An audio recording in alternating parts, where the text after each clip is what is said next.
Hello friends, let us understand difference between Article 358 and Article 359 Constitution of India। भारतीय संविधान के article 358 और article 359 राष्ट्रीय आपातकाल नेशनल इमरजेंसी के दौरान मौलिक अधिकारों पर पड़ने वाले प्रभाव से संबंधित हैं, लेकिन उनके लागू होने और दायरे में महत्वपूर्ण अंतर है।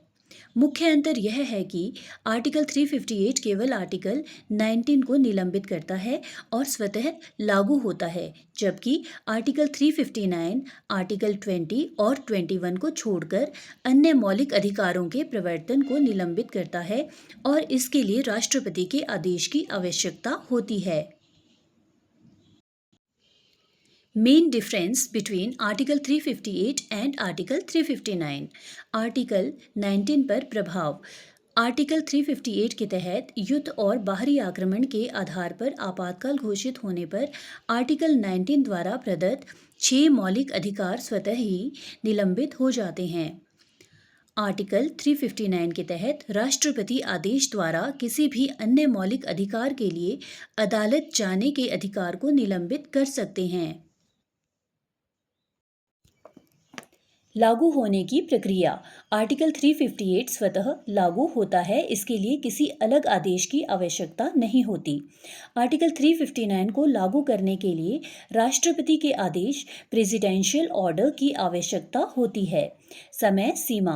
आर्टिकल 358 केवल आपातकाल की पूरी अवधि के लिए लागू होता है, जबकि आर्टिकल 359 का निलंबन राष्ट्रपति के आदेश में वर्णित अवधि आपातकाल से कम भी तक ही लागू हो सकता है।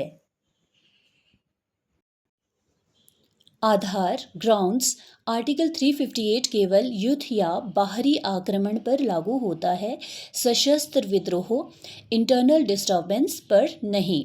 आर्टिकल 359 युद्ध, बाहरी आक्रमण या सशस्त्र विद्रोह तीनों आधारों पर लगाए गए आपातकाल में लागू हो सकता है। दायरा। आर्टिकल 358 पूरे देश या देश के किसी हिस्से पर लागू हो सकता है। आर्टिकल 359 भी पूरे देश या उसके किसी भाग पर लागू हो सकता है। संविधान संशोधन। 44वें संविधान संशोधन 1978 के बाद अब आर्टिकल 358 के तहत स्वतंत्रता के अधिकार आर्टिकल 19 को तभी निलंबित किया जा सकता है जब आपातकाल युद्ध या बाहरी आक्रमण पर हो। आर्टिकल 358 का मतलब है कि आपके पास भाषण और अभिव्यक्ति की स्वतंत्रता आर्टिकल 19 का मौलिक अधिकार नहीं है, और आर्टिकल 359 का मतलब है कि भले ही आपके पास अधिकार हैं, लेकिन आप उन्हें लागू करने के लिए अदालत का दरवाज़ा खटखटा नहीं सकते। Thank you.